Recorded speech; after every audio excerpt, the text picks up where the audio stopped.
জিলহজের প্রথম দশক মানে প্রথম 10টি দিন খুবই গুরুত্বপূর্ণ 10টি দিন। আল্লাহ তাআলার কাছে খুবই পছন্দনীয় এই 10 দিনের আমলগুলো, এমনকি জেহাদের চাইতেও বেশি হাদিসে এসেছে।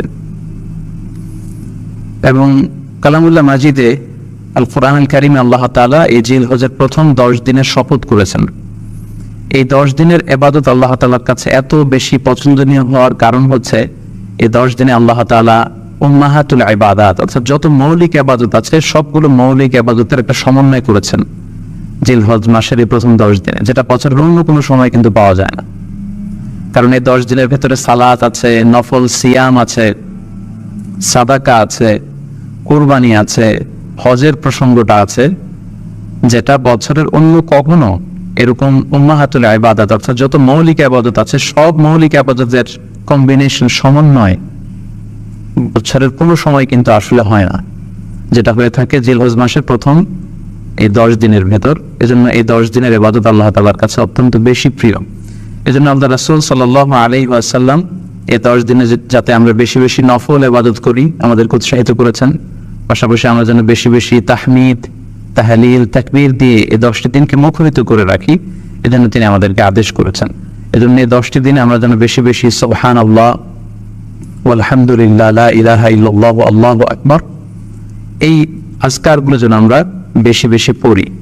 এবং আরাফাতের সিয়ামের ব্যাপারে আল্লাহ রাসূল সাল্লাল্লাহু আলাইহি ওয়াসাল্লাম আশা করেছেন যে 9 জিলহজের যে নফল সিয়ামটি অর্থাৎ আরাফার রোজা, এই আরাফার রোজা যে ব্যক্তি রাখবে আল্লাহ রাসূল সাল্লাল্লাহু আলাইহি ওয়াসাল্লাম বলেন যে আমি প্রত্যাশা করি এই সিয়ামের বদৌলতে বিগত একটি বছরের এবং সামনের একটি বছরের যত পাপ হবে এই পাপগুলোকে আল্লাহ তাআলা আমাদের জন্য ক্ষমা করে দিবেন।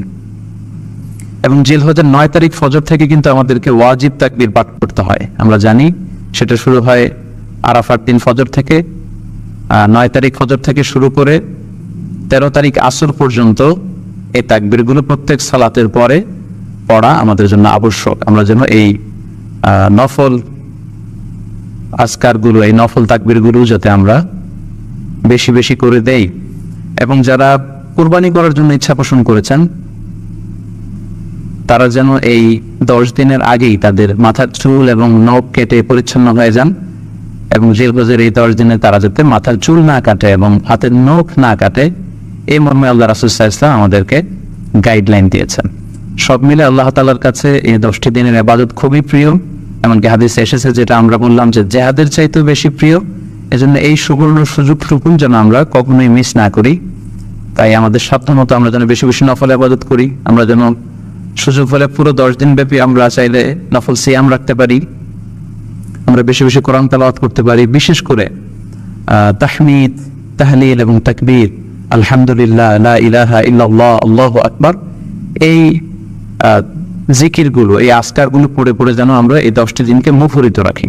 আল্লাহ তাআলা জিলহজ মাসের যে মাহাত্ম্য এবং বারাকা তিনি আমাদের জন্য দিয়েছেন, এগুলো যেন আমরা বেশি বেশি হাসিল করতে পারি। কুরবানির প্রসঙ্গটা আসলেই আমাদের স্মৃতির মানসপটে আমাদের ইব্রাহিম আলাইহিস সালাম এবং ইসমাঈল আলাইহিস সালামের যে কুরবানি, ওদের যে আত্মত্যাগ, এই দৃশ্যপটটি কিন্তু আমাদের চোখের সামনে ভেসে ওঠে। আমরা জানি যে ইব্রাহিম আলাইহিস সালাম আল্লাহ তাআলা সন্তুষ্টির জন্য স্বীয় পুত্র ইসমাঈল আলাইহিস সালামকে কুরবানি করতে চেয়েছিলেন।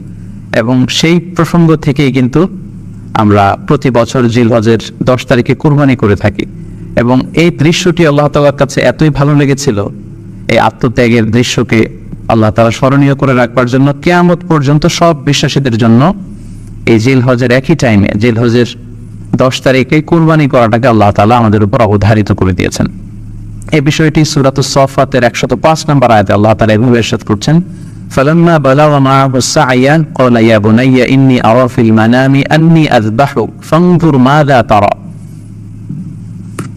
অর্থাৎ ইসমাঈল আলাইহিস সালাম যখন একটু বড় হলেন, বাবার সাথে হাঁটতে পারেন, দৌড়াদৌড়ি করতে পারেন, ঠিক তখন ইব্রাহিম আলাইহিস সালাম স্বপ্নে দেখলেন যে তিনি ইসমাঈল আলাইহিস সালামকে কুরবানি করছেন।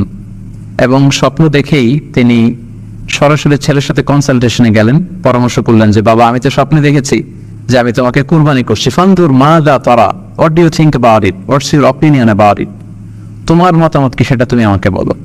তখন সাইয়েদনা ইসমাঈল আলাইহিস সালাম অত্যন্ত সাহসিকতার সাথে বলিষ্ঠ একটি জবাব দিয়েছিলেন। সেটাও আল্লাহ তাআলা কোরআনে সরাসরি কোট করেছেন। তিনি বলেছিলেন, ক্বালা ইয়া আবাতি ফাআল মা তুমার সাতাজিদুনি ইনশাআল্লাহু মিনাস সাবিরিন।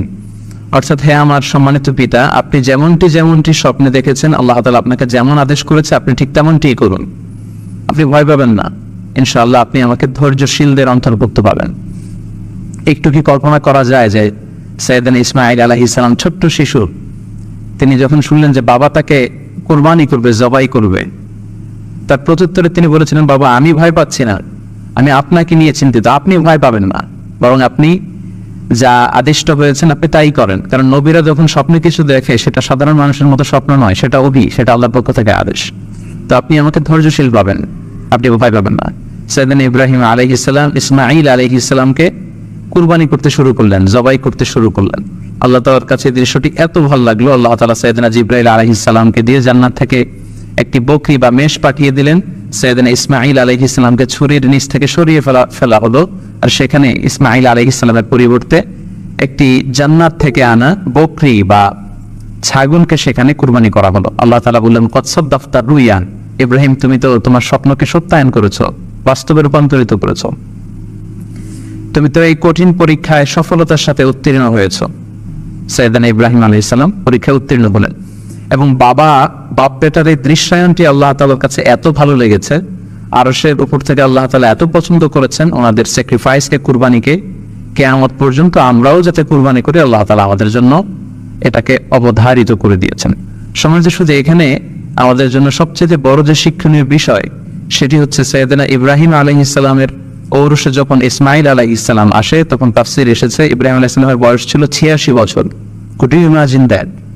86 বছর বয়সে যখন একটা সন্তান আল্লাহ তাআলা ওনাকে দান করলেন, আল্লাহ তাআলা বললেন যে সেই সন্তানকে তুমি জবাই করো।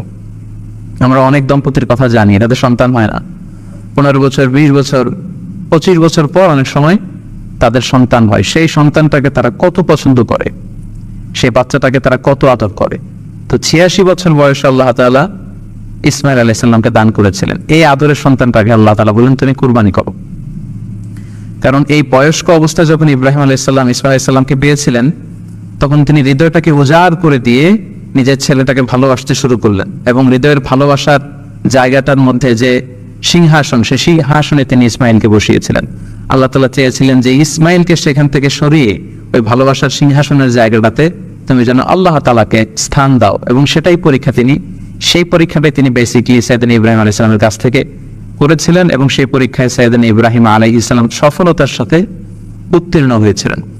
অর্থাৎ আল্লাহ চেয়েছিলেন যে তোমার হৃদয়ের ভালোবাসার সবচেয়ে বড় জায়গাটা হচ্ছে ইসমাঈলের, তোমার পুরো হৃদয়টা জুড়ে আছে ইসমাঈল।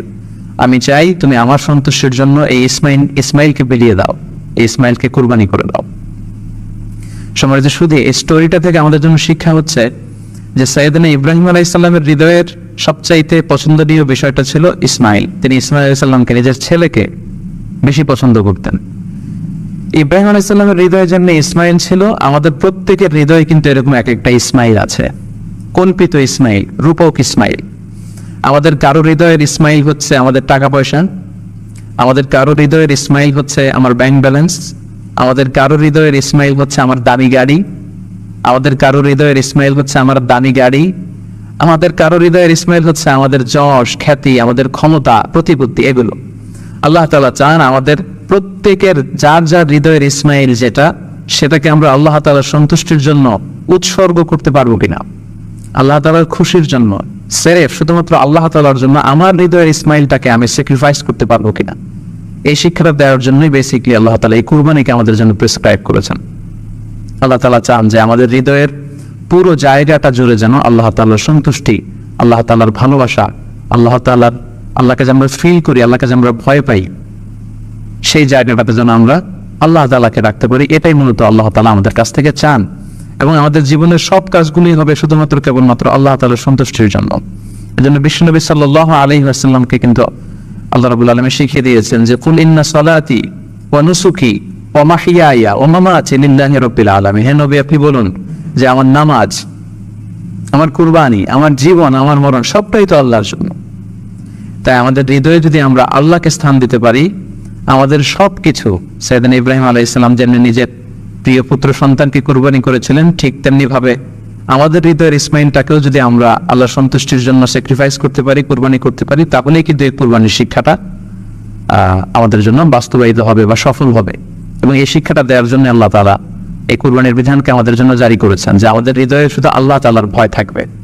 এবং এই যে আমরা কোরবানি করবে, কোরবানির রক্ত, গোশত, চামড়া কোনোটাই কিন্তু আল্লাহ তাআলার কাছে পৌঁছে না, পৌঁছে হচ্ছে আমাদের হৃদয়ের ভয়, তাকওয়াটা আল্লাহ তাআলার কাছে পৌঁছে। সূরাতুল হজ্জের 37 নম্বর আয়াতে আল্লাহ বলছেন, লা ইয়ানালাল্লাহা লুহুমুহা ওয়ালা দিমাউহা ওয়ালাকি ইয়ানালুহুত তাকওয়া মিনকুম। এই কুরবানির রক্ত, কুরবানির গোশত এগুলো তো আল্লাহর কাছে পৌঁছে না, আল্লাহর কাছে পৌঁছে হচ্ছে তোমাদের তাকওয়া। আমরা কতটা ইখলাসের সাথে, কতটা আন্তরিকতার সাথে, কতটা আনুগত্যের সাথে আমাদের সম্পদ, আমাদের নিজেদেরকে আমরা আল্লাহর কাছে সুপর্দ করতে পেরেছি, আমরা কতটা আল্লাহর সমর্পিত বান্দা হতে পেরেছি, এটাই হচ্ছে এই কোরবানির শিক্ষা, যেটা সাইয়েদানা ইব্রাহিম আলাইহিস সালাম ওটা বিশ্ববাসীর জন্য নিদর্শন এই ঘটনার মধ্যে দিয়ে কিন্তু আমাদের জন্য রেখে গিয়েছেন। তাই আমরা এই কুরবানির মধ্য দিয়ে এটা যেন ফিল করি যে আমাদের সবটুকুন আমরা আল্লাহর জন্য বিলিয়ে দিতে প্রস্তুত।